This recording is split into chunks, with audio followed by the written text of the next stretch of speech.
अस्सलाम वालेकुम नाजरीन, आप देख रहे हैं नया पाकिस्तान और मैं हूं शहजाद इकबाल। लाहौर हाई कोर्ट की इंतजामी कमेटी ने कल साबिक जज अरशद मलिक को बरतरफ कर दिया है।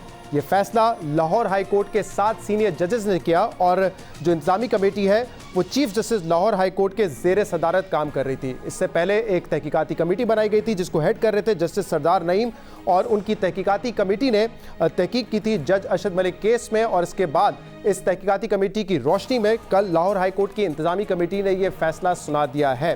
फैसला तो आ गया है, साबिक जज अरशद मलिक बरतरफ हो गए हैं, लेकिन इस बरतरफी के बाद भी कुछ अहम सवालात हैं जिनके जवाब आना बाकी हैं। जिनमें सबसे अहम सवाल यह है कि साबिक जज अरशद मलिक को बरतरफ किस मिसकंडक्ट की वजह से किया गया। क्या उनकी जो अपनी एक वीडियो थी, अपनी एक नाज़िबा वीडियो जो कि कहा गया था कि 2003 में बनाई गई थी और इसके बाद उसको इस्तेमाल करके उनको ब्लैकमेल किया गया, क्या उस वीडियो की बुनियाद पर उनको बरतरफ किया गया है, या फिर उनको बरतरफ इसलिए किया गया है क्योंकि उन्होंने अपने बयान हल्फी में इस बात का एतराफ़ किया था कि अल अजीज़िया केस में फैसला देने के बाद उन्होंने मियां मोहम्मद नवाज शरीफ से मुलाकात भी की और मियां मोहम्मद नवाज शरीफ की जो लीगल टीम है उसकी मुआवनत भी की, या फिर उनको इस मिसकंडक्ट पे बरतरफ किया गया है जो उनकी एक और वीडियो मरियम नवाज साहबा ने अपनी प्रेस कॉन्फ्रेंस में दिखाई थी, जिसमें मुबैना तौर पे साबिक जज अरशद मलिक ये कहते पाए गए थे कि उन्होंने ये फैसला नवाज शरीफ के खिलाफ प्रेशर में आके दिया था। तो किस मिसकंडक्ट की वजह से उनको हटाया गया है, इसकी तफसीलात अभी आना बाकी हैं। लेकिन दूसरा अहम सवाल ये है कि साबिक जज अरशद मलिक की जिस मुबैना वीडियो के हवाले से बात हो रही थी, जिसकी वजह से ये तनाज़ा खड़ा हुआ, जो कि मरियम नवाज साहबा ने अपनी प्रेस कॉन्फ्रेंस में दिखाई थी, उस वीडियो के हवाले से जो तहकीकात हैं वो तहकीकात अभी कहाँ तक पहुँची है, ये दूसरा अहम सवाल है। और तीसरा सवाल अहम ये है कि जज की बरतरफी के बाद क्या जज के जो फैसले हैं उनको भी कलअदम करार दे दिया जाएगा, बिलखसूस वो फैसला जो कि उन्होंने अल अजीज़िया केस में नवाज शरीफ के खिलाफ दिया था, जिसमें उन्होंने नवाज शरीफ को 7 साल की सज़ा सुनाई थी, क्योंकि नून लीग का कहना है कि इस फैसला आने के बाद, इनकी बरतरफी के बाद जो फैसले उन्होंने दिए थे उनको भी कलअदम करार देना चाहिए। तो एक तरफ तो नून लीग जो है इस फैसले पर इत्मीनान का इजहार कर रही है, लेकिन दूसरी जानिब जो पाकिस्तान तहरीक इंसाफ के रहनुमा है वो भी इत्मीनान का इजहार कर रहे हैं इस फैसले पर। और कल इस हवाले से शहबाज गिल साहब ने भी ट्वीट किया, मिर्ज़ा शहजाद अकबर साहब ने भी इस पर ट्वीट किया, और इस वक्त भी हमारे साथ बात करने के लिए मौजूद हैं वज़ीर आज़म के स्पेशल असिस्टेंट शहजाद अकबर साहब। शहजाद साहब, बहुत बहुत शुक्रिया वक्त देने के लिए। कल जब ये खबर आई कि साबिक जज अरशद मलिक को बरतरफ कर दिया गया है, तो नून लीग की तरफ से भी इस फैसले का खैर मकदम किया गया, उन्होंने इत्मीनान का इजहार किया। शहबाज शरीफ के, मरियम नवाज साहबा के ट्वीट आए जिसमें उन्होंने कहा कि जज को तो बरतरफ कर दिया है, अब इसके जो फैसले हैं उनको भी कलअदम करार देना चाहिए। दूसरी तरफ आपकी तरफ से भी ट्वीट आया, आपने भी इत्मीनान का इजहार किया और आपने अपने ट्वीट में ये कहा कि जज अरशद मलिक ब्लैकमेल केस से के 2 किरदार थे, एक अरशद मलिक थे जो बरतरफ हो गए हैं, दूसरा किरदार मरियम सफदर हैं जिन्होंने नाजेबा वीडियो को इस्तेमाल करके अपील पर असरअंदाज होने की कोशिश की है। अब आप मुतमईन है इस फैसले से, इसकी क्या वजह है? नून लीग भी मुतमईन है, आपके मुतमईन होने की वजह क्या है? देखिए अर्शद, 2-3 चीजें हैं। एक तो ये है कि इस वक्त जितनी हम इसके ऊपर बहस कर रहे हैं वो शायद थोड़ा सा उसमें हम स्पेकुलेशन इसलिए कर रहे होंगे कि जो ये इंतजामी अमूर का फैसला है एडमिनिस्ट्रेटिव मैनेजर का, लाहौर हाई कोर्ट की कमेटी का, ये डिसिप्लिनरी कमेटी है जो जूनियर जजेस यानी कि सेशन जज तक के जो जजेस होते हैं उनके कोड ऑफ कंडक्ट को लेके बनाई जाती है उसका। तो अभी उसका कोई तफसीली फैसला मंजर आम पे या कोई फैसला शॉर्ट ऑर्डर भी नहीं आया, तो इसलिए उसकी एग्जैक्ट वजूहात क्या होंगी वो किसी को भी नहीं पता। और मैं समझता हूँ कि पाकिस्तान मुस्लिम लीग, जिसमें शहबाज शरीफ साहब और मरियम जो इसमें एक बड़ा अहम किरदार है, उन्होंने वो रवायती तौर पे वो पहले मिठाई खाने का किया। लेकिन इस फैसले को अगर आप सिर्फ आप इस पूरे किस्से को एक मेरिट बेस देख लीजिए, तो अभी तक जो मामलात सामने आए हैं उसमें जितनी भी कार्रवाई हुई है उसमें जो बेसिक इंक्वायरी का हिस्सा है वो जज का अपना एक एफिडेविट है, क्योंकि इस जज के कंडक्ट से पहले ये जानना बड़ा जरूरी है कि ये जज साहब जो हैं ये कैसे अकाउंटेबिलिटी कोर्ट में वारिद हुए, और उस अकाउंटेबिलिटी कोर्ट में वारिद होने के बाद दूसरा अहम वाकया ये होता है कि उनके सामने केस मुल्ज़मान की अपनी दरख्वास्त पर लगाया जाता है, और फिर उसके बाद जो जज का अपना एफिडेविट है जो बुनियाद भी बना ये एडमिनिस्ट्रेटिव एक्शन लेने का। और इस एडमिनिस्ट्रेटिव एक्शन लेने से पहले हुकूमत पाकिस्तान ने जब ये मामला जब प्रेस कॉन्फ्रेंस हुई और ये तमाम चीज़ा मंजर आम पे आया और ये कुछ वीडियोज और ये पूरे मेल मुलाकात और मेल मिलाप का पता चला, तो इमीडिएटली उस वक्त जो लॉ मिनिस्ट्री थी उसने ये मैटर को रेफर किया टू इस्लामाबाद हाई कोर्ट, और इस्लामाबाद हाई कोर्ट ने इसके ऊपर इसको जो फौरी तौर पे सस्पेंड किया, क्योंकि वो उसकी इंतजामी अदालत है इस्लामाबाद में जी। और फिर इनको रिपोर्ट कर दिया गया इनका जो पेरेंट डिपार्टमेंट था लाहौर हाई कोर्ट, और फिर लाहौर हाई कोर्ट में ये सारी कार्रवाई शुरू हुई। अब दो तरीके बड़ी अहम हैं इसके अंदर शहजाद इकबाल। एक तो ये है कि जब इनकी तैनाती होती है अकाउंटेबिलिटी कोर्ट में एज जज, ये अकाउंटेबिलिटी कोर्ट नंबर 2 में शायद जज तैनात हुए थे सन 2018 फरवरी या मार्च में। उस वक्त बशीर बिर्क साहब, अगर मेरी यादाश्त ठीक है, तो वो लॉ मिनिस्टर थे, और शाहिद खाकान अब्बासी साहब जो हैं वो प्राइम मिनिस्टर थे।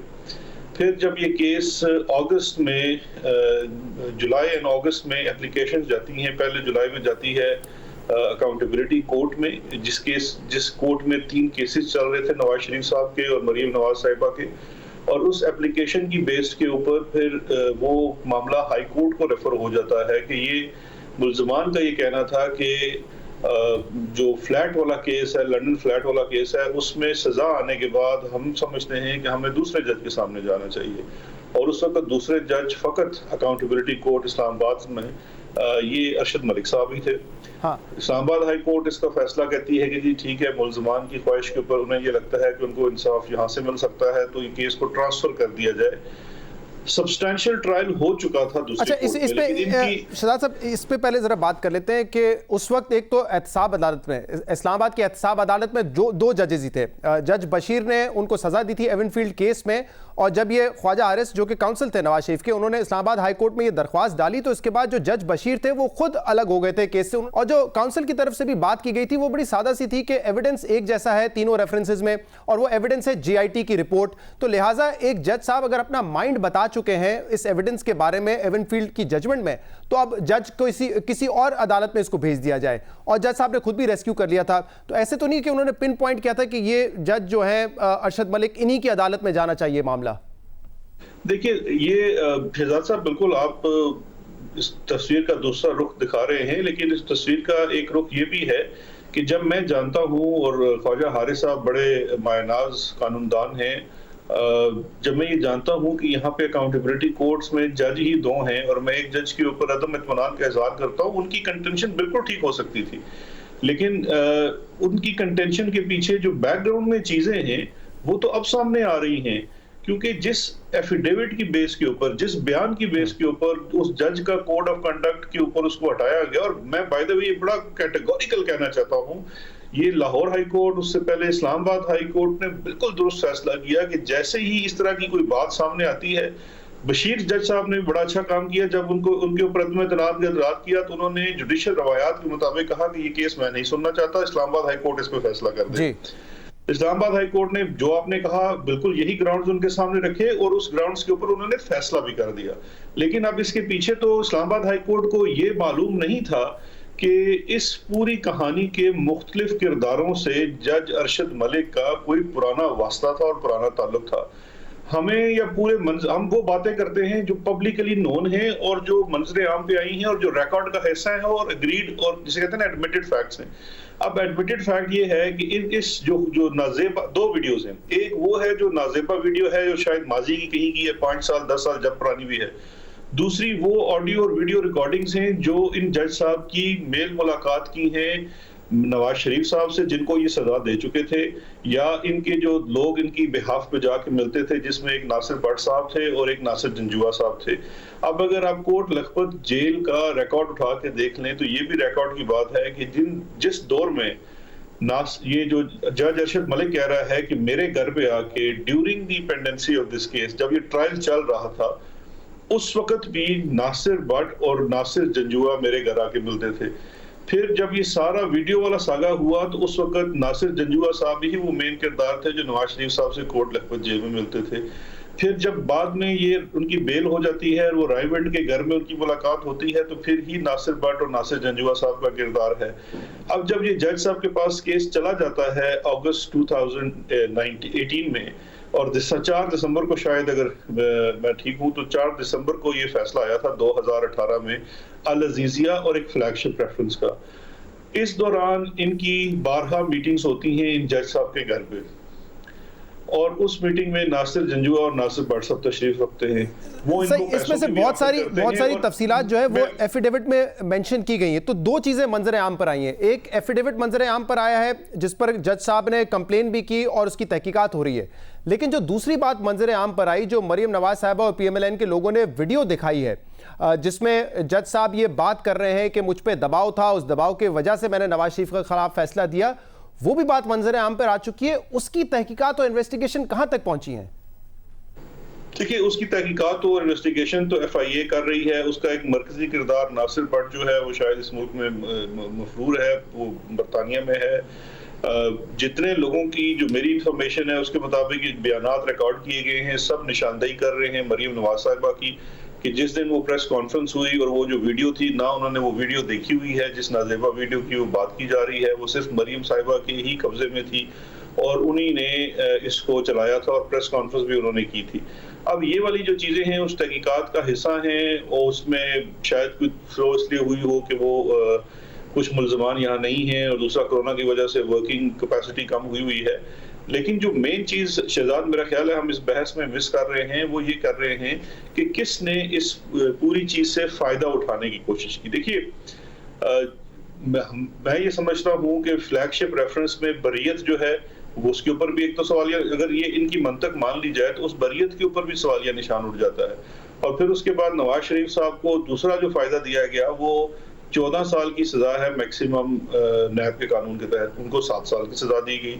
अब ये तमाम चीजें, इस पे मैं जो कह रहा था ना शुरू में कि हम इस पे स्पेकुलेशन कर रहे हैं, मैं खुद इसलिए कह रहा हूँ हम स्पेकुलेशन कर रहे हैं क्योंकि देखिए दो मुख्तलिफ चीजें हैं। एक जो इंतजामी अमूर का जहाँ पे जज के कोड ऑफ कंडक्ट की बात है, मैं कहता हूँ एक लम्हे के लिए हम ये सोच लेते हैं कि ना ही कोई वीडियो टेप होती ना कुछ होता, महज इस जज का मुल्जमान से मिलना या मुल्जमान के किसी भी हवारी से मिलना, अपने घर पे मिलना, इतना भी एडमिशन इसकी तरफ काफी। लेकिन ये भी तो देखा जाएगा ना कि शहजाद इकबाल साहब कि जब वो मुलाकात करते हैं, अपने घर पे बुलाते हैं नासिर भट्ट को, तो फिर बात क्या करते हैं? जी, इसका जो दूसरा रुख है वो है इस्लामाबाद हाई कोर्ट में इनकी अपील। इस अपील के अंदर इन्होंने ये एक एडिशनल ग्राउंड भी शायद ऐड की हुई है।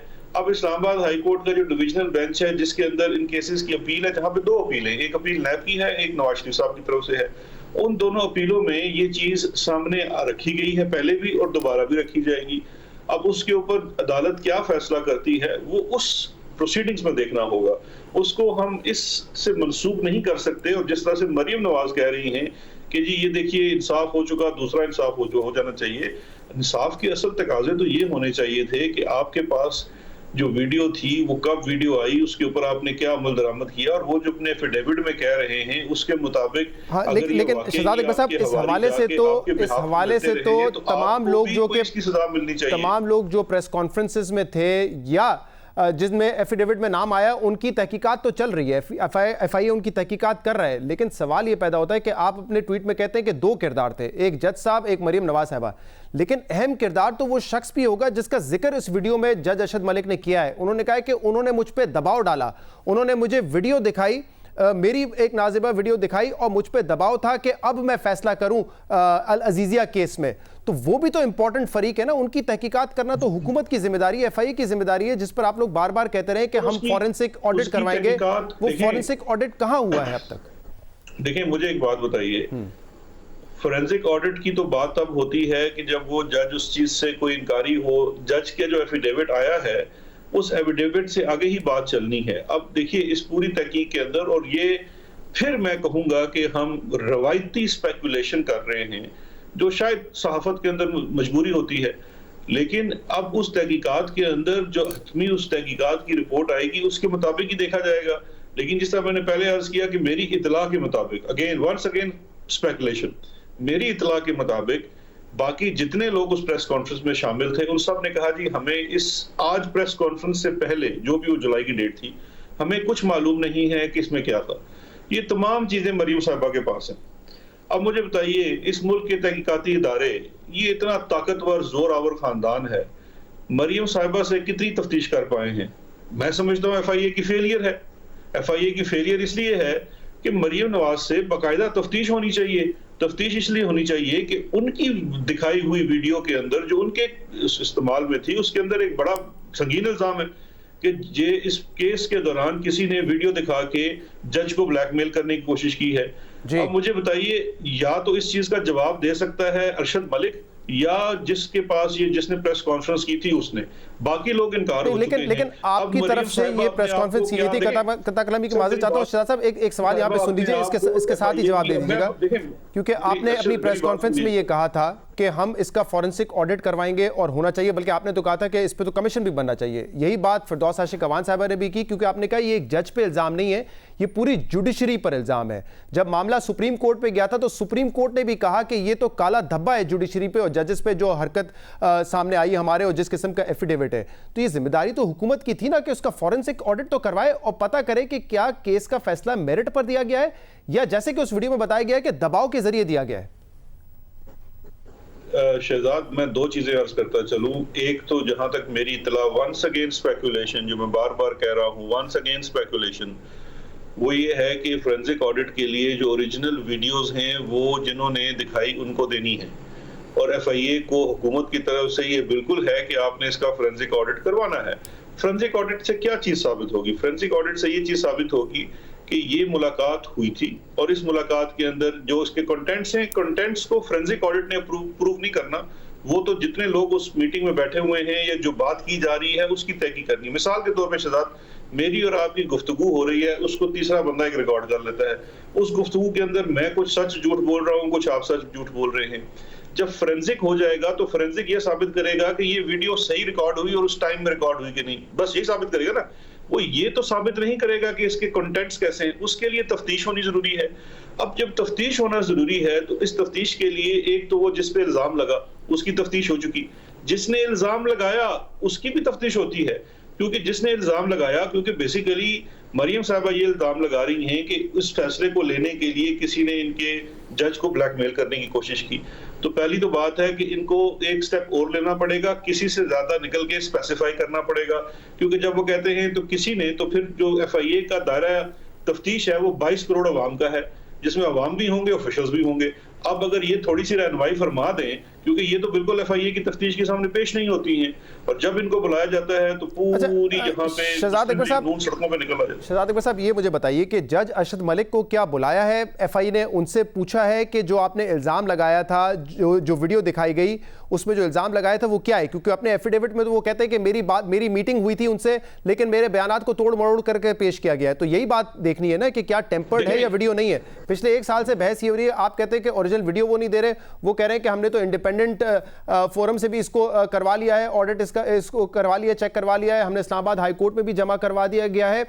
तो और एक और बात प्लीज सुन लीजिए कि शोएब सडल साहब भी शाहजेब खानजादा साहब के प्रोग्राम में मौजूद थे। उन्होंने कहा कि आप जो है वो यूट्यूब पर भी हो या चैनल्स के पास ये वीडियो, उनके वहां से भी आप ये पता करवा सकते हैं कि वीडियो टेम्पर्ड है या नहीं है।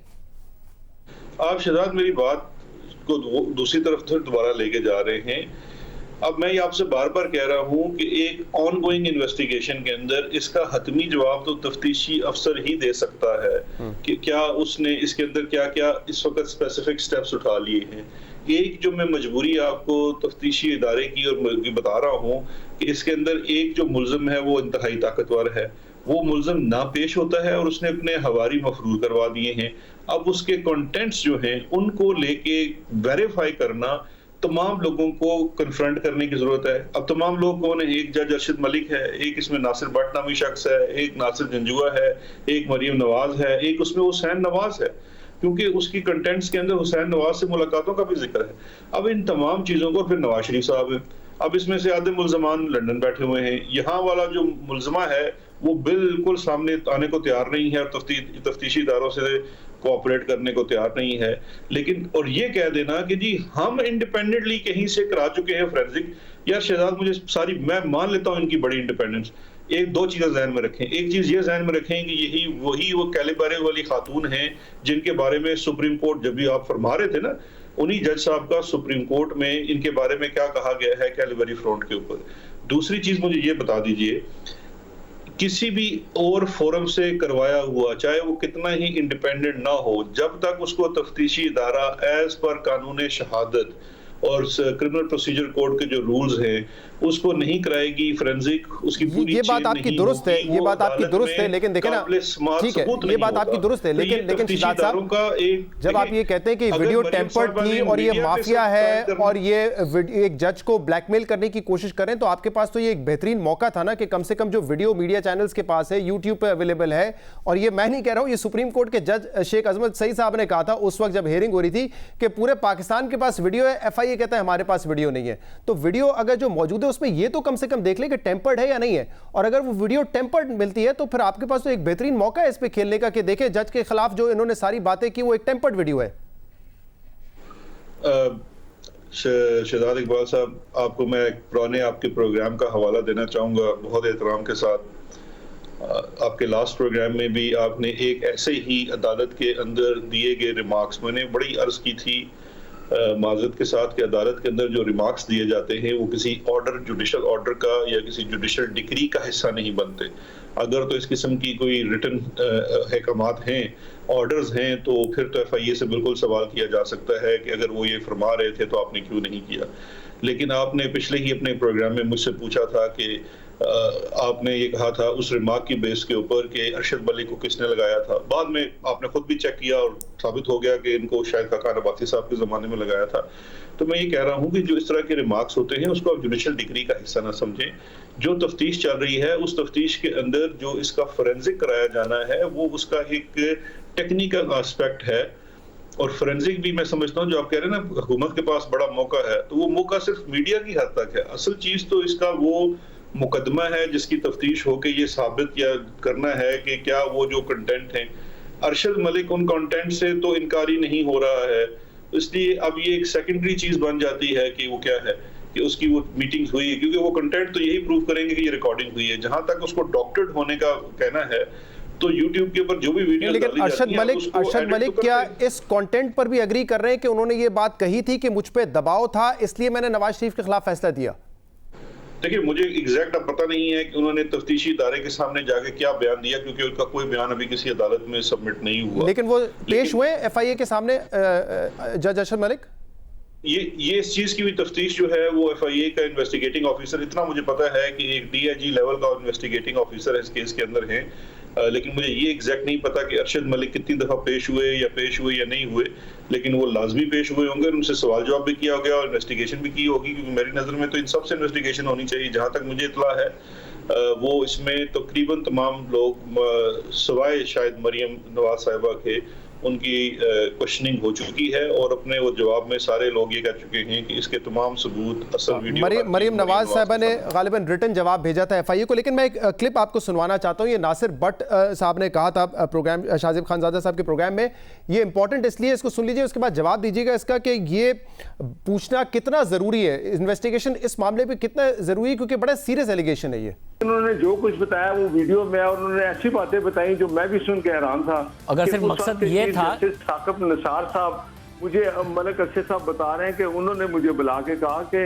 आपने कानून से हट के फैसला करना है क्योंकि मुल्क हालत जंग में है और आपने सजा जरूर देनी है। मुझे ये समझ है, मलिक साहब कहते थे मैं तो रात को सो नहीं सकता भट्ट साहब कि यार ये ऐसी मुझे डराने ख्वाब आते हैं। तो मैंने कहा ऐसी अगर ये बात है तो आपने ऐसा क्यों किया? वो कहते हैं बस मैंने किया, मुझे दुख अफसोस हो रहा है। जी शहजाद अकबर साहब, बड़ी अहम बात ये है, और आप नहीं समझते कि इसकी भी तफ्तीश होनी चाहिए? वो साबिक चीफ जस्टिस साकिब निसार पे ये इल्ज़ाम लगा रहे हैं कि उन्होंने मुझे कहा कि फैसला इंसाफ पे नहीं देना है, नवाज शरीफ के खिलाफ देना है।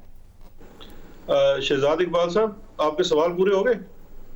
जी जी, वीडियो दिखाइए। सवाल किया आपसे, एक ही सवाल किया है। वीडियो दिखाने से पहले मैं कुछ अर्ज करना चाह रहा था, आपने काट के वीडियो दिखा दी। अच्छा, नहीं मैंने सुना नहीं, आपकी आवाज नहीं आ रही थी, मैंने सुना नहीं। मैं दोबारा आपकी, क्योंकि आपने जाने से पहले एक छोटी सी एंगलिंग की थी जिसको सहाफती शायद चीज में एंगलिंग कहते हैं। आपने की एंगलिंग ये की थी, आपने ये फरमाया था कि मरियम नवाज साहिबा ने शायद तहरीरी जवाब भिजवा दिया था। जी, तो मैंने आपसे कुछ कहना चाहा तो आपने मुझे काट दिया और एक वीडियो नहीं बताइए क्या कहना है, मुझे आपकी आवाज नहीं आई, बताइए क्या कहना चाह रहे हैं। मेरी बात सुन लें। सुन रहा हूं। या तो मैं आपके प्रोग्राम से उठ के चला जाता हूं, या आप जितना लंबे सवाल करना चाहें कर लें, उसके बाद मेरा जवाब पूरा सुने, क्योंकि देखिए आपकी हमदर्दियां जो भी हो सकती हैं लेकिन मेरा जवाब आपको सुनना पड़ेगा। साहब, मैं आपका सवाल सुनने के लिए बैठा हूं और हर शख्स गवाह जो ये प्रोग्राम देख रहा है कि आपको अच्छा खासा टाइम भी मिला है, आपकी आवाज मुझ तक नहीं पहुंची वो अलग बात है, लेकिन आप अपनी बात मुकम्मल कर लीजिए। जी शहजाद इकबाल, मेरा जवाब सुन लें, मेरा कमेंट सुन लें, बल्कि जवाब नहीं, कमेंट सुन लें।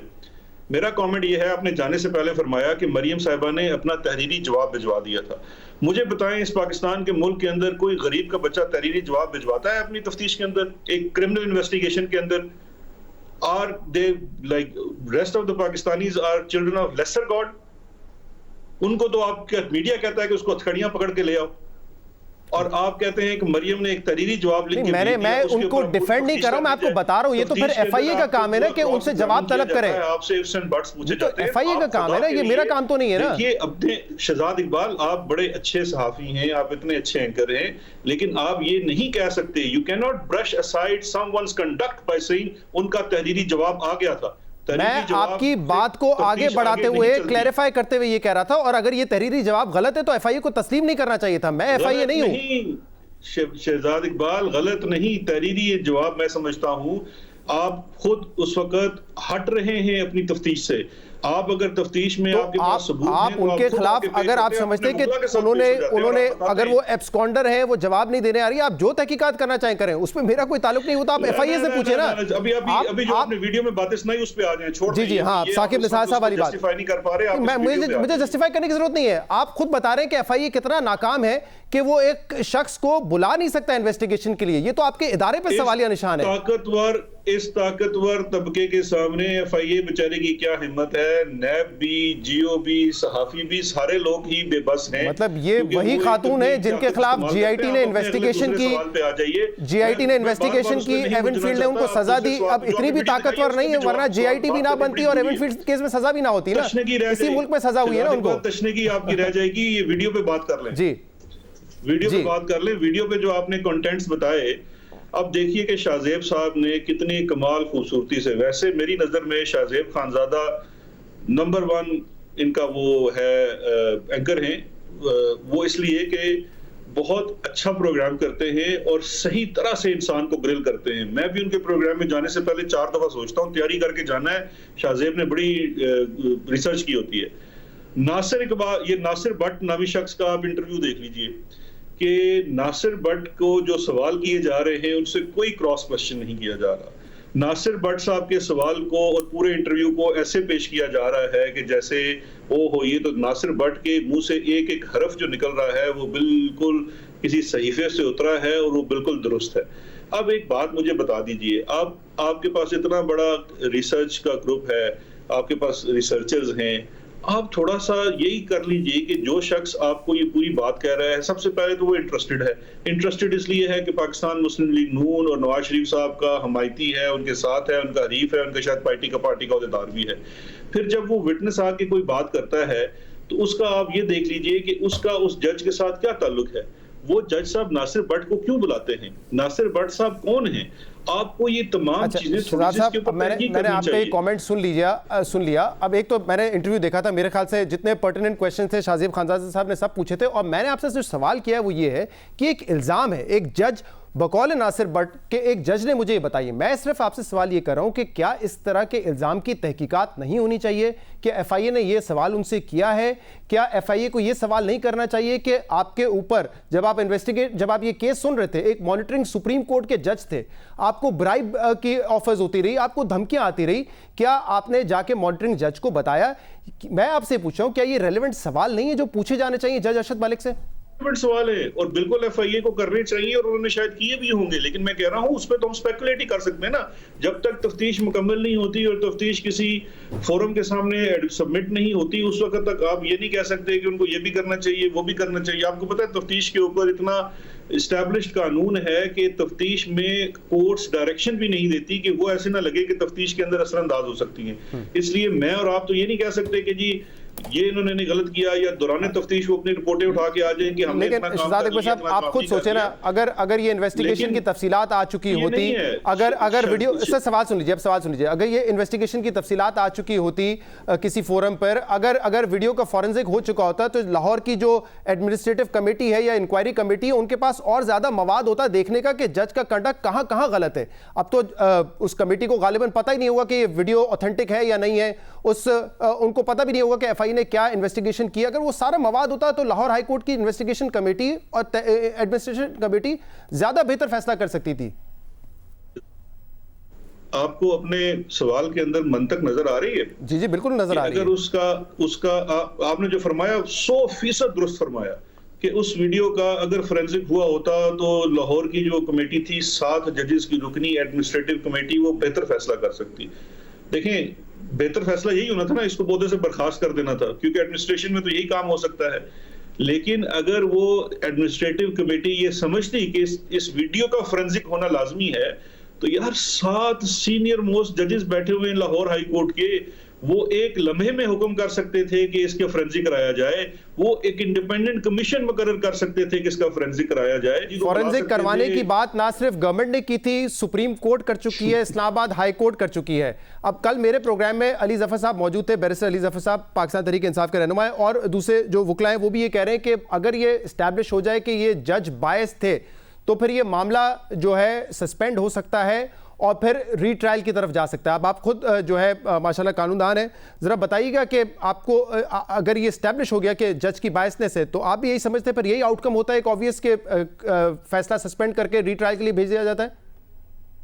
लेकिन जो ये जो 22 वाली चीज है, इस एस्टैब्लिश को होने के लिए फोरम जो है वो 8 से 9 बजे जियो टीवी या एयरवाई टीवी नहीं। फिर मैं सवाल कर रहा हूं, मैं एस्टैब्लिश नहीं कर रहा, मैं आपसे सवाल कर रहा हूं। और मैंने कहा अली जफर साहब ने ये कहा था। शहजाद देखें, आपका मसला ये है कि आपको जब मनपसंद जवाब ना आए तो आप बात नहीं, मुझे प्रॉब्लम उस वक्त होता है शहजाद अकबर साहब, जब मैं एक प्रोफेशनल सवाल कर रहा हूं और मुझ पे ये आप सुन लीजिए शहजाद साहब आप सुन लीजिए। शहजाद साहब मैं चला नहीं रहा, मेरी बात सुन लीजिए।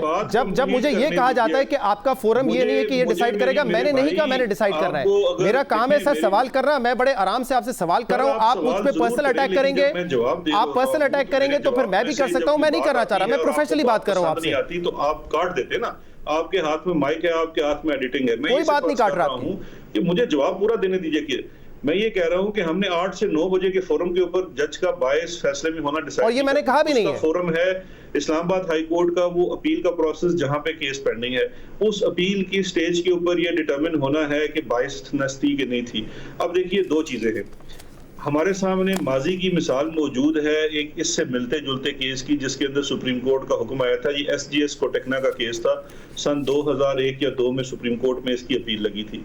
उस अपील के अंदर भी इस तरह की कुछ चीजें थी जहां पे उस वक्त के जो चीफ मिनिस्टर, जो मरियम साहिबा के चचा हैं, जिनका नाम शहबाज शरीफ है, उन्होंने as chief minister of Punjab, और उस वक्त जो एहतसाब कमीशन के सरबराह थे ये सैफुर रहमान साहब, उनकी ऑडियो कॉल्स थी जो लीक हुई थी, लंदन में से बैठ के प्रेस कॉन्फ्रेंस हुई थी, उसके ऊपर वो लीक करके चलाई गई थी।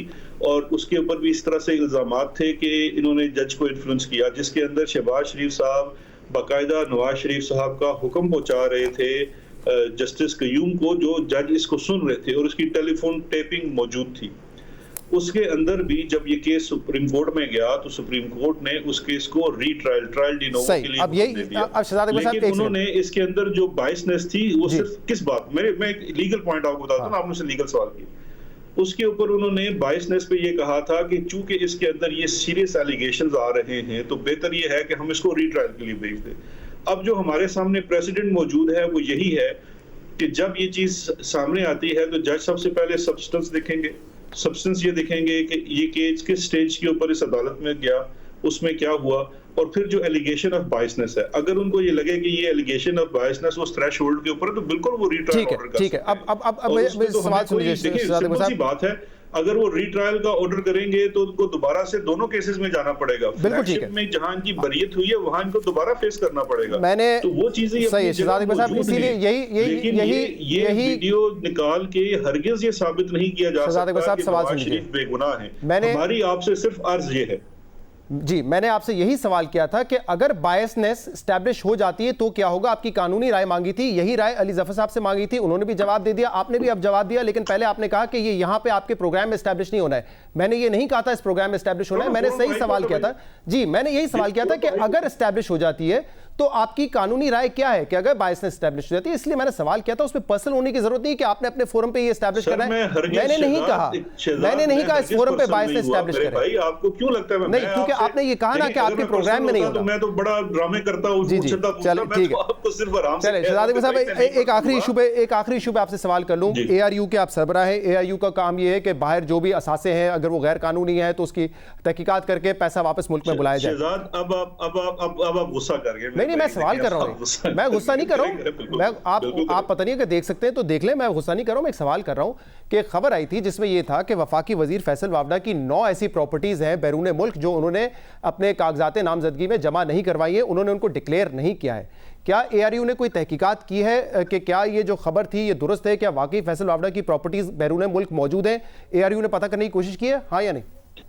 सर मैं अब आपको अर्ज कर दूं इसमें जी। अब आपने मेरा बहुत ठंडे दिमाग, दिल और दिमाग दोनों, दिल को भी साफ करके, मैं आपसे हरगिज आपके ऊपर कोई पर्सनल अटैक नहीं कर रहा, आपने दिल और दिमाग साफ करके बात सुननी। ठीक है। देखिए 2 चीजें हैं। पहले तो ये थोड़ा सा लंबा हो जाएगा। ARU काम कैसे करता है? ARU या तो जिसके पास कोई इतला आती है किसी ऐसी चीज की जो बिल्कुल ही छुपी हुई है और हम उसके ऊपर काम करें। दूसरा इसका काम है कोऑर्डिनेशन करना है 4 इदारों के दरमियान और उनसे जो बाहर से मालूमात चाहिए, जिसमें NAB है, FIA है, FBR है और स्टेट बैंक का जो FMU है, जो कि बेसिकली इंफॉर्मेशन देता है सस्पिशियस ट्रांजैक्शंस के बारे में। अच्छा, अब इस केस की जो आप फैसल वाडा साहब के केस की बात कर रहे हैं, मैं बिल्कुल अर्ज कर देता हूं कि ये तो ऑलरेडी एक कंप्लेंट NAB के सामने मौजूद है। NAB की तरफ से ही इनकी प्रॉपर्टीज की जो कंफर्मेशन है, और वो कंफर्मेशन को इतनी लंबी चौड़ी नहीं होती, आप खुद पता है, आप करते होंगे, आपने ऑनलाइन की होंगी कंफर्मेशन, वो सारी कंफर्मेशन करके NAB के पास है। उसके कोई चीज पेंडिंग नहीं है एसेट रिकवरी यूनिट के पास जो हमने इनको देखिए एसेट रिकवरी यूनिट क्या करता है? 2 चीजें करता है। एक तो वहां के जो तफ्तीशी और तहकीकाती इदारे हैं उनसे इसको एक्सपर्टाइट कराने की कोशिश करता है, बिकॉज वहां बड़ा बैकलॉग होता है। दूसरा जो अनकन्वेंशनल मीन्स हैं जिसके अंदर अभी जिस तरह से वो पूरा एक केस के अंदर भी चला 192.com और फोन बुक और इस तरह की जो ओपन सोर्स सर्चेस करके हमारे पास एक्सपर्ट्स हैं जो इस तरह की मालूमात हासिल कर लेते हैं, वो तफ्तीश में तो आपको बहुत हेल्प करती हैं, लेकिन अगर क्रिमिनल ट्रायल में चाहिए तो वो आपको IMLA जो होता है इंटरनेशनल म्यूचुअल लीगल असिस्टेंस की रिक्वेस्ट, उसके जवाब में चीजें चाहिए होती हैं। वो हमसे जितनी चीजें भी इन केसेस के अंदर मांगी गई वो हम उनको दे चुके हैं। लेकिन फैसल वाडा साहब के केस के अंदर मैं समझता हूँ एक और चीज बड़ी इंपॉर्टेंट है। इस वक्त सिंध हाई कोर्ट में और इस्लामाबाद हाई कोर्ट में दोनों चीज के ऊपर इनके जो मुखालिफ कैंडिडेट हैं एक अदालत में शायद गए हुए हैं और इस्लामाबाद में कोई आम शहरी गया हुआ है या नून लीग का कोई कारकुन गया हुआ है, और ये मेरा ख्याल है मंडे को केस दोबारा फिक्स हो गया है। तो अब तो ये बात ARU के भी हाथ से निकल गई है, तो अदालत ने इसके ऊपर फैसला करना है। अगर उन्होंने अपने जो डिक्लेरेशन है इलेक्शन कमीशन के मैं समझ गया, लेकिन इस पे बयानी की है तो स्टैंडर्ड वही होगा जो बाकी लोग। ARU का क्योंकि एक स्पेसिफिक मकसद है कि आपने लूटी हुई दौलत वापस लेकर आनी है, मुबैना लूटी हुई दौलत वापस लेकर आनी है, तो क्या आप अपने तौर पर तहकीकात कर सकते हैं, अगर चाहे कि पता कर सकते हैं कि क्या वाकई ये प्रॉपर्टीज हैं जो कि किसी शख्स ने, खासतौर पर वो अगर आपकी पार्टी का वजीर हो, कि उसने अगर उसको डिक्लेयर नहीं किया। हम अपने तौर पर आप फैसला कर लें पहले, शहजाद इकबाल, पहले आप फैसला कर लें कि 14 महीने कुछ लोगों ने और मीडिया ने कमेंट ये पूरे आर्गुमेंट किए कि हम अपने तौर पे कुछ नहीं कर सकते। ये मैं आपको लाइटर टोन में कह रहा हूं ताकि आपको गुस्सा चला जाए। जी, लेकिन आप कर सकते हैं ना, आप कर सकते हैं, कोई अखबार की खबर है आप कर सकते हैं। मैं तो भी कंफ्यूज हूं, मैं शहजाद इकबाल भी कंफ्यूज हूं, कर सकता हूं कि नहीं कर सकता, हमें तो अब बताना है आपने या अदालत ने कि हम कर सकते हैं कि नहीं कर सकते। बहुत बहुत शुक्रिया शहजाद इकबाल साहब हमारे साथ मौजूद थे। प्रोग्राम में शामिल करेंगे एक ब्रेक और उसके बाद हम मजीद बात करेंगे, हमारे साथ रहिएगा। कराची में एलानिया और गैर एलानिया लोड शेडिंग पिछले 2-3 हफ्ते से ज़्यादा हो रही है और इसकी वजह के इलेक्ट्रिक ने पिछले हफ्ते ये बताई थी कि फर्नेस ऑयल की शॉर्टेज है, गैस की शॉर्टेज है, जिसकी वजह से जितनी इस वक्त डिमांड है उतनी बिजली प्रोड्यूस की नहीं जा रही। लेकिन पिछले हफ्ते चीफ एग्जीक्यूटिव के इलेक्ट्रिक ने यह कहा था कि ये मामला जो है इतवार तक ठीक हो जाएगा, मसला रिजॉल्व हो जाएगा, लेकिन ऐसा अब तक हुआ नहीं है। शहर के कई इलाकों में घंटों की गैर एलानिया लोड शेडिंग हो रही है। इसकी वजह क्या है, इस पर बात करने के लिए हमारे साथ मौजूद है के इलेक्ट्रिक के चीफ एग्जीक्यूटिव मोनिस अलवी साहब। मोनिस साहब बहुत बहुत शुक्रिया वक्त देने के लिए। पिछले हफ्ते जियो के ही प्रोग्राम में आपने कहा था कि इतवार तक ये मसला हल हो जाएगा, लेकिन अभी भी लोड शेडिंग हो रही है, वजह क्या है और कितना शॉर्टफॉल है इस वक्त? बिस्मिल्लाहिर्रहमानिर्रहीम। शहजाद साहब अस्सलाम वालेकुम, बहुत बहुत शुक्रिया इनवाइट करने का और इस फर्दर क्लैरिफिकेशन देने का जो मैंने उस वक्त कहा था और जो मैं अभी कहूँगा। देखिए मैं लोड शेडिंग को 3 तरह से कैटेगराइज करूँगा। एक जो कि नॉर्मल लोड शेडिंग होती है जो कि जिसका दौरानिया 4 से 7 घंटे तक होता है और वो हर मौसम में हो रही होती है। उसकी मुख्तलिफ वजूहात होती हैं जो कि हमारी उसके इलाके के लॉसेज, उसकी रिकवरी और उनसे ताल्लुक़ होता है। ये लोड शेडिंग का दौरानिया बढ़ करके, जो अनाउंस लोड शेडिंग है, ये बढ़ करके तकरीबन 9 से 10 घंटे हो गया था जिस वक्त फ्यूल की शॉर्टेज थी। और जब मैंने पहले भी शाहज़ेब साहब के प्रोग्राम में बताया था तो मैंने कहा था कि क्योंकि उस वक्त इशू ये था कि तकरीबन हमारी जो जनरेशन थी वो 2500 मेगावाट पे चली गई थी against a demand of approximately 3200 to 3300 megawatts. तो ये 700-800 मेगावाट का शॉर्टफॉल था और उसको जब स्प्रेड करते थे तो उसमें गैर एलानिया लोड शेडिंग भी होती थी और जो अनाउंस लोड शेडिंग थी उसका भी duration was in certain areas was as high as 3 hours per cycle. तो 9-10 घंटे की लोड शेडिंग हो रही थी। मैंने उस वक्त भी ये कहा था कि ये जो गैर एलानिया लोड शेडिंग है ये ख़त्म हो जाएगी और लोड शेडिंग का दौरानिया नॉर्मल टाइम पर आ जाएगा, जो कि मैं आपको बहुत दावे से कह रहा हूँ सर। इस वक्त कराची के अंदर, बल्कि मैं अभी आपको बताऊँ, इस वक्त कराची में कहीं लोड शेडिंग नहीं हो रही क्योंकि डिमांड जो है वो तकरीबन 3000 मेगावाट पे आ गई है। मौसम अच्छा है इस वक्त और सैटरडे का दिन भी है और हम इतनी मेगावाट जनरेट कर सकते हैं। ये उस वक्त की सिचुएशन बहुत बेहतर है। होता यही है कि जब लोड शेडिंग शुरू होती है तो लोगों को 2 दिन बाद पता लग जाए कि लोड शेडिंग ज़्यादा हो रही है। इस वक्त जो रेगुलर लोड शेडिंग हो रही है वो हो रही है और जो मसला था फर्नेस ऑयल वाला वो खत्म हो चुका है। लेकिन मैं जिस इलाके में रहता हूं वहां पे कोई बिल का मसला नहीं है, रिकवरी है, कोई लोड शेडिंग नहीं होती वहां पे। मेरे घर 2 घंटे लोड शेडिंग हो रही है। मेरे प्रोड्यूसर साहब ने भी बताया कि उनके घर नॉर्थ कराची में नॉर्मली लाइट नहीं जाती, अब 3 घंटे दिन में जा रही है। और इसी तरीके से सदर का इलाका है, वहां पे 2 घंटे हो रही है। तो ये वो इलाके हैं जहां पे के इलेक्ट्रिक नॉर्मली लोड शेडिंग नहीं करता है, लेकिन यहाँ इन इलाकों में भी लोड शेडिंग हो रही है अब। जी शहजाद साहब, बिल्कुल इस वक्त हो रही है, यकीनन हो रही है। उसकी मैं आपको वजह बताऊं। देखिए, 3, एक तो जो तेल और गैस की बात थी, एक वो इशू था, वो इशू रिजॉल्व हो चुका है। मैं आपको बिल्कुल कोई, I will not mince my words, that issue is resolved. एक हमारे पास सिचुएशन और ये है कि जब लोड जो है वो तकरीबन 3200 मेगावाट के ऊपर जाता है तो हमारे पास इस वक्त 3200 से ज़्यादा की कैपेसिटी नहीं है। उसके बहुत सारे रीज़न्स हैं जो कि हमने पहले भी एक्सप्लेन किए। बट इस वक्त सिचुएशन ये है कि हम 3200 के ऊपर नहीं जा पा रहे और डिमांड एक टाइम पे 3600 मेगावाट तक चली जाती है। तो जब हम इस डिमांड को हमें शेड करना पड़ता है, तो क्योंकि हम ये चाहते हैं कि जो ऐसे एरियाज़ हैं जहाँ पे कि हम लोड शेड करते हैं उनका दौरानिया भी हम ये चाहते हैं कि 7-7.5 घंटे से ज़्यादा ना बढ़े। तो जब हम उनको लिमिट करते हैं तो हमें उन इलाकों में लोड शेड करना पड़ रहा है। हाँ, जहाँ पे कि हम शॉर्ट अभी आप कह रहे थे कि मैं आपको बता रहा हूँ कि आज एक्सपेक्टेशन ये है, आज भी लोड शेडिंग नहीं हो रही, लेकिन लोड शेडिंग हो रही है। मैं क्योंकि हर साल ये शो करता हूँ मैं इस कुर्सी पे बैठ के। शहजाद साहब मेरी गुजारिश ये कि बिल्कुल आज दोपहर में हुई थी, मगर अभी इस वक्त लोड शेडिंग किसी इलाके में नहीं हो रही, अभी नहीं हो रही। लेकिन रात के 12 या 1 बजे मैसेज आ जाएगा कि आपकी लाइट 1 घंटे के लिए चली जाएगी। मोदी सलाई साहब, मैं आपको बताऊं, अलवी साहब के हर साल ये शो करते हैं कभी के जी अलवी साहब, मैंने कहा कि एक साल ये कहा जाता है कि नमी की वजह से जो है वो हमारी तारों का मसला हो जाता है इसलिए लोड शेडिंग हो रही है। एक साल ये कहा जाता है कि सुई साउथ गैस हमें गैस नहीं दे रहा जितनी हम चाहते हैं इसलिए हो रही है। फिर कहा जाता है बारिशों की वजह से लोड शेडिंग हो रही है।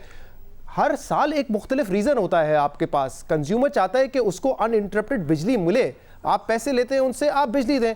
हर साल एक ना एक एक्सक्यूज़ होता है कि इलेक्ट्रिक के पास। शाह साहब, हम देखिए, जो तारों की नमी की वजह से वो कभी ऐसा होता है क्योंकि जो इंटरकनेक्शंस बने हुए हैं, जो कि जिससे हमें जो नेशनल ग्रिड से भी बिजली आती है, वहाँ पे अगर ट्रिपिंग आती है तो उसकी वजह से टेम्परेरी प्रॉब्लम आता है।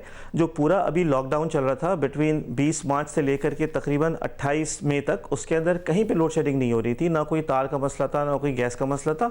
और जब गैस का मसला था भी, उस वक्त भी आपको याद होगा कि कैबिनेट का फैसला आया था, उन्होंने गैस कम की हुई थी। पावर प्लांट्स शहजाद साहब या तो गैस से चलेंगे या फर्नेस ऑयल से चलेंगे, और जो हमारे पास एक विंड भी है, अब विंड भी अगर नहीं चलती तो उसकी वजह से भी तकरीबन वो 150 मेगावाट की अवेलेबिलिटी होती है। देखिए, कंज्यूमर तो आपसे कहता है कि हम आपको पैसे दे रहे हैं, आप बिजली दें। अब आप एक पिज्जा खाने जाएं किसी रेस्टोरेंट में और पिज्जा आपको आपके मतलब का ना मिले, क्वालिटी ना हो, उसमें रेस्टोरेंट वाला आपको कहे कि नहीं देखिए आज मशरूम खराब आ गए थे, नहीं आज ब्रेड खराब आ गई थी, नहीं कल हमारी चीज खराब हो गई थी, इंग्रेडिएंट्स पे वो इल्जाम लगाता रहेगा। बट आपको तो एक क्वालिटी सर्विस चाहिए होगी ना उससे कि यार मैं पिज्जा खाना है, मुझे अच्छा पिज्जा मिले। के इलेक्ट्रिक के कंज्यूमर को आप कभी नमी वाले तार बताएंगे, कभी बारिश बताएंगे, अलग अलग रीजन बताएंगे। वो चाहता है कि आप उसको सर्विस दे, कस्टमर सर्विस जो वो डिजर्व करता है।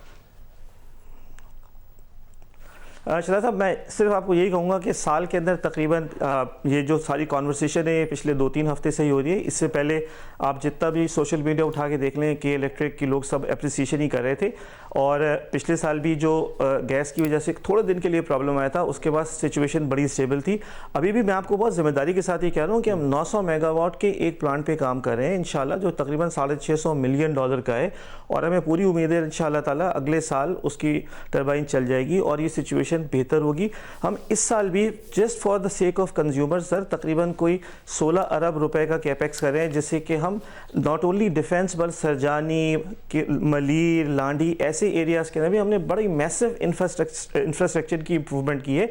और मैं आपको मेरे पास बड़ी स्टैटिस्टिक्स हैं जिससे मैं आपको ये डेमोन्स्ट्रेट कर सकता हूँ कि कंज्यूमर इस पीरियड के अलावा is a very satisfied consumer. ये एक बहुत थोड़े से पीरियड का प्रॉब्लम लेकिन ये उस पीरियड का प्रॉब्लम होता है इंशाल्लाह मोने साहब, ये उस पीरियड का प्रॉब्लम आता है जब गर्मी पीक पर होती है, जब लोगों को बिजली की सख्त ज़रूरत होती है। हर साल उस वक्त कोई ना कोई इशू ऐसा आता है। अब आप कह रहे हैं कि आप इन्वेस्टमेंट कर रहे हैं, मैंने आपके फाइनेंशियल्स भी देखे हैं, आपने 2019 में भी अपनी वेबसाइट पर लगाया है कि 40 बिलियन रुपए की आपने मजीद इन्वेस्टमेंट की है। अब वफाकी हुकूमत तो ये कहती आई है कि यार हमारे पास, हम मजीद बिजली अगर दे भी दें तो आपके पास सिस्टम में वो बिजली आप ट्रांसमिट नहीं कर सकते, आपको अपनी कैपेसिटी बढ़ानी पड़ेगी। इस वक्त भी कल भी उमर अयूब साहब ने कहा कि 650 मेगावाट के अलावा हम 800 मेगावाट आपको बिजली दे रहे हैं। मैं बता दूं, देखें 2017 में आपका प्रॉफिट 10.5 अरब रुपए था, फिर 18 में बढ़ के 12.3 बिलियन हो गया, पिछले साल 17.2 बिलियन हो गया। तो आपका प्रॉफिट तो बढ़ता जा रहा है और आप कह रहे हैं इन्वेस्टमेंट भी करते जा रहे हैं, लेकिन वो इन्वेस्टमेंट नजर नहीं आती, और अगर नजर भी आ रही है तो कंज्यूमर को फायदा नहीं मिल रहा है उसका। शहजाद साहब, अगर ये इन्वेस्टमेंट ना हो तो जो जितनी ग्रोथ आ रही है ना उसको सप्लाई करना पॉसिबल नहीं होगा। ये इन्वेस्टमेंट होती है जिससे फीडर्स डाले जाते हैं, जिससे पीएमटीज लगते हैं, जिससे पोल्स लगते हैं, जिससे मीटर लगते हैं, पूरा सिस्टम इसी से आता है। जब भी आप एक 3-4% की डिमांड को मीट करते हैं, और अगर आप ये देखें कि ये कराची के अंदर तकरीबन 1800 फीडर्स हैं, इन 1800 फीडर्स को मेंटेन करना होता है, इसकी सफाई सुथराई होती है, कहीं कहीं पे केबल रिप्लेस होता है। ये जो आप खुद आपने बैलेंस शीट देखी है, आपका बहुत शुक्रिया कि आप ये बात हम मुझसे पूछे बगैर मेरी बैलेंस शीट से बता रहे हैं कि ये इन्वेस्टमेंट हुई है, और ये इन्वेस्टमेंट्स जो हैं ये सारी सिस्टम में ही जा रही है। जितने प्रॉफिट्स आप बता रहे हैं, इनमें से पिछले 1996 के अंदर आखिरी दफ़ा डिविडेंड दिया गया था। जितने प्रॉफिट उसके बाद से अब तक हुए, सारा पैसा के इलेक्ट्रिक की बुक्स के अंदर कैपिटलाइज हुआ है। तो और मायूसी की बात है, ना शेयर होल्डर को फायदा होता है, शेयर होल्डर्स को फायदा हो रहा है, और ना ही आप बता रहे हैं कि कंज्यूमर को फायदा हो रहा है। नहीं, मैं यही कहूँगा कंज्यूमर को, अगर आप ये तो मैं कहूँगा, समझता हूँ कि थोड़ी सी आप, क्योंकि इस पीरियड के अलावा आप हमारा पूरा सिस्टम देख लें, आप हमारे पास हमारा कस्टमर सर्विस सेंटर है। मैं अगर आप किसी वक्त तफसीलन बात करना चाहेंगे तो मैं आपको कस्टमर सर्विस सेंटर का डाटा दिखा सकता हूँ। मैं आपको अभी बताऊँ, इस वक्त जो कंप्लेंट्स हैं सर, हमारा पूरा एक CRM है, स्टेट ऑफ आर्ट 118 सेंटर है। मैं आपको बड़ी जिम्मेदारी से ये कह रहा हूँ कि मेरे पास कंप्लेंट्स इस वक्त पिछले साल से कम है। ये एक ब्रीफ पीरियड था शहजाद साहब, जिसके अंदर ये थोड़ी सी मजबूरी हो गई थी। मोने साहब, यही वो पीरियड है मैं जिसकी बार बात करने की कोशिश कर रहा हूँ कि जब गर्मियाँ पीक पर होती हैं, जब लोग चाहते हैं कि बिजली उनको मिले, उस वक्त ज़्यादा मसाइल आते हैं। बहुत बहुत शुक्रिया, आपने हमें वक्त दिया। चीफ एग्जीक्यूटिव के इलेक्ट्रिक हमारे साथ मौजूद थे। आज के प्रोग्राम में इतना ही। इसका फीडबैक आप हमें दे सकते हैं हमारे सोशल मीडिया पर। इजाज़त दीजिए, अल्लाह हाफिज़।